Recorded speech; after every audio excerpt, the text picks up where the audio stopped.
இமயமாய் நிமிர வேண்டிய நான் அதிமுகவுடன் கூட்டணி சேர்ந்ததால் படு பாதாளத்திற்கு போனேன் என்று தமது கடந்த கால அரசியல் முடிவை சுட்டிக்காட்டி மதிமுக பொதுச் செயலாளர் வைகோ பேசியிருக்கிறார். ஈராட்டில் மதிமுக தேர்தல் நிதியளிப்பு கூட்டம் நடைபெற்றது.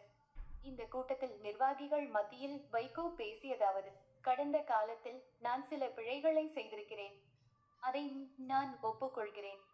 நம்பகத்தன்மையை நானே நாசமாக்கிக் கொண்டேன். என் அரசியல் வாழ்வின் நம்பகத்தன்மையை சுக்கு நூறாக்கியது.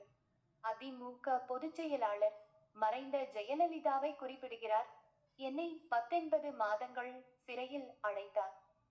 அதே அதிமுகவுடன் உடன்பாடு வைத்ததை போன்ற பிழையான, தவறான, மன்னிக்க முடியாத ஒரு முடிவு. நாம் திமுகவுடன் கூட்டணி அமைத்தால் ஒரு இடம் கூட ஜெயிக்க முடியாது என்று கருத்து கணிப்பு வெளியிடப்பட்டது.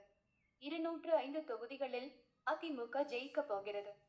அவர்களோடு கூட்டு வைத்தால் 25 எம்எல்ஏக்களுக்கு குறையாமல் நாம் சட்டசபைக்குள் பிரவேசிக்கலாம். கட்சி புத்துயிர் பெறும். இதை விட்டுவிட்டால் சந்தர்ப்பம் மீண்டும் மீண்டும் நம் கதவை தட்டாது. இந்த வாய்ப்பை விட்டுவிட்டால் எதிர்காலமே நமக்கு கிடையாது என்று அவர்கள் அதிமுகவை குறிப்பிடுகிறார்.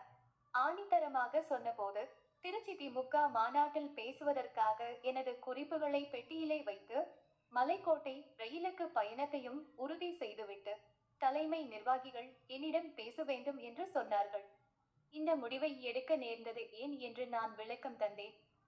கலை உலகிலே பிரம்மாண்டமான திரைப்படங்கள் தந்த பாலச்சந்தரின் அரங்கேற்றம் படத்தின் கதாநாயகி போல ஆகிவிட்டேன்.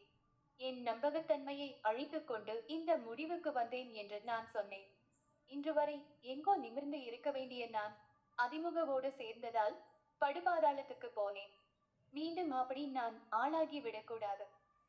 இவ்வாறு வைகோ பேசினார்.